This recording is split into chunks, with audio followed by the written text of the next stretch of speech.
Blaf, bonjour, Africains, Africaines, Afrodescendants, Afrodescendantes, je vous salue, France Fanon et le RPRAC.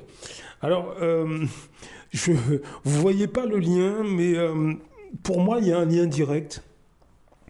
Mais avant ça, alors le RPRAC, pour les gens qui ne connaissent pas, hein, c'est l'organisation qui combat la vie chère à la Martinique. Je suis avec eux de tout cœur. Vraiment, intéressez-vous. Hein, donc, il y a le leader du groupe. Enfin, il y a 3 personnes. Mais il y en a un qui est vraiment pointé du doigt, incarcéré, harcelé. C'est Rodrigue Petitot. Depuis l'année dernière, alors que le RPRAC ne fait que dire que la vie est chère et veut discuter en réalité. Ils n'ont jamais été violents, ils n'ont jamais été... non, ils veulent simplement discuter et on les harcèle, c'est police, c'est intimidation hein, de la part des forces de l'ordre, c'est le préfet de Martinique qui ment avec ses amis policiers sur des soi-disant actes de violence ou de quoi. Bref, on essaie d'étouffer le mouvement en agressant les instigateurs du mouvement. Mais vous savez, moi ce que je pense réellement, c'est que, encore une fois, ce que nous voyons là, c'est un résultat. Et que pas simplement colonisation, esclavage ou des politiciens véreux. C'est pas uniquement ça, mes amis. C'est pas uniquement ça. Je veux dire, le problème vient aussi de l'intérieur de ce que nous sommes et comment nous fonctionnons. Mais on va en parler juste après. Je vous laisse écouter l'intervention de Rodrigue Petitot. Je donne le titre de la vidéo, c'est « Alerte, les nouvelles perquisitions RPRAC, 28 janvier 2025 ». C'est sur la chaîne Caraïbes Entrepreneurs. Je vous fais écouter ça, on en parle juste après. Ça va, je suis là. C'est bon, il est là, les amis. Je suis là. Alors, c'est jamais agréable un matin comme ça de se réveiller comme ça parce que ils sont venus dès le matin, ils m'ont sorti du lit. Je leur ai expliqué que. Alors, ils viennent, ils savent très bien que c'est pas mon domicile. C'est chez la famille qui gratuitement, gentiment, avec le cœur, m'héberge le temps du bracelet. Qui ne peut pas se permettre de venir chez des gens comme ça. Et que le siège du RPRAC à Sainte-Thérèse, ce n'est qu'une adresse postale en fait, parce qu'on n'a pas de local, on s'est toujours réunis entre nous au QG. Donc voilà, donc ils veulent perquisitionner quand même pour vérifier. C'est leur strict droit, ils ont raison, c'est dans la procédure, je ne leur en veux pas. Après, c'est dans la façon de fonctionner. Parce qu'ils savent où nous sommes, ils savent qu'on ne se cache pas, parce qu'on n'a rien à cacher de toute façon. Ils savent qu'ils ne vont rien trouver au siège, parce que c'est évident. Ils ont perquisitionné il y a 2 semaines. Si on avait quelque chose à cacher, on a démontré quand même qu'on n'est pas trop con. Si on avait quelque chose à cacher, il serait dégagé. D'autant plus que moi, j'étais incarcéré. Donc, je n'étais pas là, je ne connais pas leur histoire. Donc, en fait, on n'a rien à se reprocher, mais c'est dans le fonctionnement. Et puis, c'est le côté harcèlement. Parce qu'on voit d'autres structures beaucoup plus grandes, qui brassent beaucoup plus d'argent, qui ont des plaintes, qui ont des signalements, et on ne voit aucune procédure, on ne les voit pas inquiétés, on ne voit pas un bataillon de gendarmes, un bataillon de CRS, parce que là c'était gendarmes, CRS, militaires, ils ont coupé le quartier. Donc, si vous comprenez qu'est-ce qui se passe, vous verrez qu'ils sont eux-mêmes en train de créer le trouble à l'ordre public. Voilà, vous avez entendu, mes amis, vous avez entendu... c'est quand même malheureux, hein, on est d'accord. Mais je vais vous dire quelque chose, comme j'ai dit juste avant, ça va plus loin que Ayotte, ça va plus loin que le gouvernement qui est impliqué dans tout ça, ça va plus loin que ça.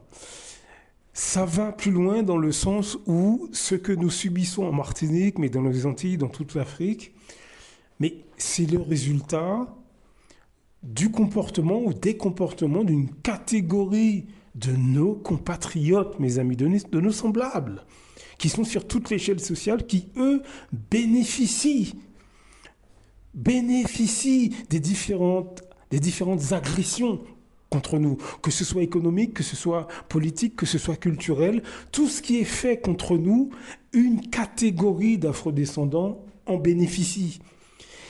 Je veux dire que Ouvrez les yeux, mes amis.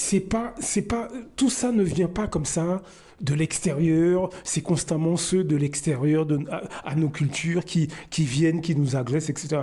Non. Il y a une porte qui est ouverte. Il y a une porte qui est ouverte. Je vous donne un exemple. J'en ai déjà parlé. Là, le groupe Ayotte, là, ils font de l'argent sur le dos des Martiniquais depuis des générations. On est d'accord. Bon. Mais est-ce que vous savez que depuis des décennies,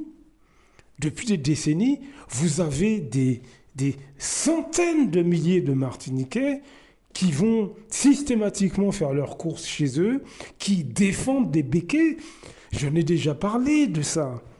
Il y a combien de Martiniquais à la Martinique qui disent à leurs compatriotes « Ouais, mais il faut respecter les béquets, ils nous donnent du boulot, hein.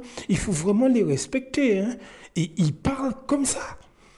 Depuis des années et des années, une partie importante de Martiniquais, hommes et femmes, parlent comme ça. Lorsque, justement, des Martiniquais comme Rodrigue Potito, parce qu'il y en a plein de Martiniquais qui pensent comme l'équipe du York depuis des années, mais ils avaient en face d'eux des Martiniquais comme eux-mêmes qui leur disaient « Arrêtez de parler des béquets en mal, hein. Ils nous donnent du boulot, attention quoi. Hein. » Voilà. Lorsque, par exemple, dans d'autres domaines, vous avez des Martiniquais, beaucoup de Martiniquais, qui se posent des questions sur le fait que des Blancs viennent chez nous, des Français, et ils achètent les terres, ils achètent les maisons, ils achètent les terrains, En fait, ils s'accaparent. Mais vous savez que qui combat ces Martiniquais qui, depuis des années et des années, ont déjà remarqué ce phénomène? Des Martiniquais, mes amis. Des Martiniquais et des Noirs français d'origine antillaise qui vous disent « Mais non, être blanc, c'est mieux, hein. Et puis ça fait plus sérieux. Hein. » Ils parlent comme ça, mes amis, par centaines de milliers, depuis des années et des années. Ce qui fait que les Martiniquais qui, eux, voient qu'il y a un problème, sont lourdement combattus par leurs semblables. Est-ce que vous voyez ce que je veux vous dire ? Bernard Ayotte, là, il est largement défendu par des Martiniquais, des politiciens, bien sûr, mais aussi des gens du quotidien, des Martiniquais, des classes populaires, depuis des années. Est-ce que vous comprenez ? Je vous donne un exemple. Là, l'équipe du York en Martinique, ils sont incarcérés, ils sont Rodrigue Potito, mais ces deux collègues, si je puis dire, sont aussi harcelés. Hein. Est-ce que vous avez vu l'ensemble des élus martiniquais se rassembler pour les défendre? Non. Il y en a peut-être eu un ou deux, mais non, ils ne se sont pas rassemblés. Est-ce que vous avez vu des journalistes martiniquais les défendre? Non. Est-ce que vous avez vu des artistes martiniquais se rassembler et les défendre? Non. Et ainsi de suite. C'est symptomatique, mes amis, c'est symptomatique. Est-ce que vous comprenez ce que je veux vous dire, mes amis? Nous sommes face... ce qui se passe en Martinique, c'est symptomatique de ce qui se passe dans tout le monde noir. Dans tout le monde noir. Et le capitaine Traoré du Burkina Faso en a parlé. Mali ou Burkina Faso, je ne sais plus. Mais vous voyez ce que je veux dire? Il en a parlé. Par rapport à toutes les actions qu'il mène dans son pays. Il en a parlé, il a bien expliqué qu'il y a des espèces de vendus de caniches locaux qui servent les intérêts des autres. Donc je ne suis pas fou. François Non, peau noire, masque blanc, il en a parlé de ces personnes. Je l'ai déjà dit. Aimé Césaire a passé sa vie à parler de ça. Marcus Garvey. Est-ce que vous comprenez ce que je veux vous dire? Ce qui nous arrive là, ce qui se passe en Martinique, c'est symptomatique de ce qui se passe dans tout le monde noir. Les Ayotte, les béquets, etc. Ça, c'est un résultat, entre autres, mais c'est un résultat important du comportement d'une catégorie de mes compatriotes. Mais dans votre pays d'origine, c'est exactement la même chose. C'est exactement la même chose. Lorsque par exemple, dans quel que soit le pays d'Afrique, vous avez des gens qui ne sont pas africains, qui sont des Européens, d'autres personnes, etc. Ils viennent, ils s'installent. En quelques mois, ils achètent terrain, maison, exactement comme ça pourrait se passer en Martinique. Hein. Mais d'après vous, mes amis, qui les aide à s'installer? Qui les aide à acquérir tout ça? Qui? Mais c'est une partie de vos compatriotes. Vous ne faites pas d'illusions, quel que soit le pays d'Afrique d'où vous venez. Ne vous faites pas d'illusions, mes amis, ne vous faites pas d'illusions. C'est une partie de vos compatriotes. Je vous assure, nous sommes sabotés au quotidien depuis des générations par une partie très importante de nos compatriotes qui sont anti-race noire, négrophobes, ou bien ils sont cupides, ou bien ils s'en foutent complètement de nos cultures. On ne se rend pas compte que ces gens sont en masse parmi nous, tout simplement parce que, comme je l'ai déjà dit, devant nous, ils rigolent, ils parlent nos langues, ils cuisinent nos plats. Donc, également sur le terrain économique, ça nous pose des problèmes. C'est tout. Ça nous cause des problèmes. Ce sont des gens qui vont vous saboter parce que vous montez une entreprise. Ce sont des gens qui vont vous saboter parce que vous voulez avoir un autre grade à votre boulot. Ce sont des gens qui vont vous saboter parce que vous changez de voiture, parce que vous êtes heureux dans votre vie. Tout simplement parce que ces afrodescendants-là, antillais ou africains, ne supportent pas la négritude, ne supportent pas l'africanité.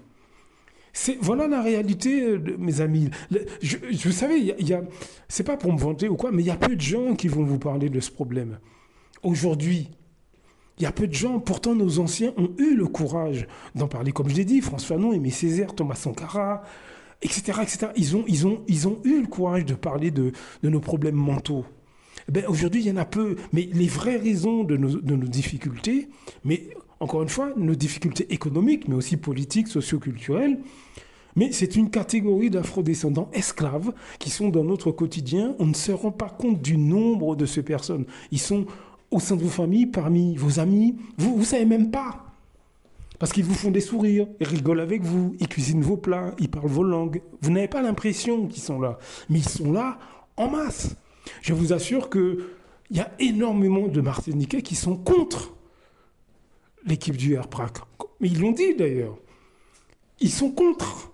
Mais ils ne vont pas se manifester au quotidien. Mais en privé, ils vont calomnier les membres du RPRAC. Et ce sont des Martiniquais. Ils vont les calomnier, ils vont les descendre sur les réseaux sociaux, etc. C'est ce qui nous bloque, c'est ce qui nous... Je dirais, c'est pas ce qui nous bloque, mais ce qui nous freine. Ce qui nous cause beaucoup, beaucoup, beaucoup de problèmes depuis des décennies. Blaf, à très bientôt.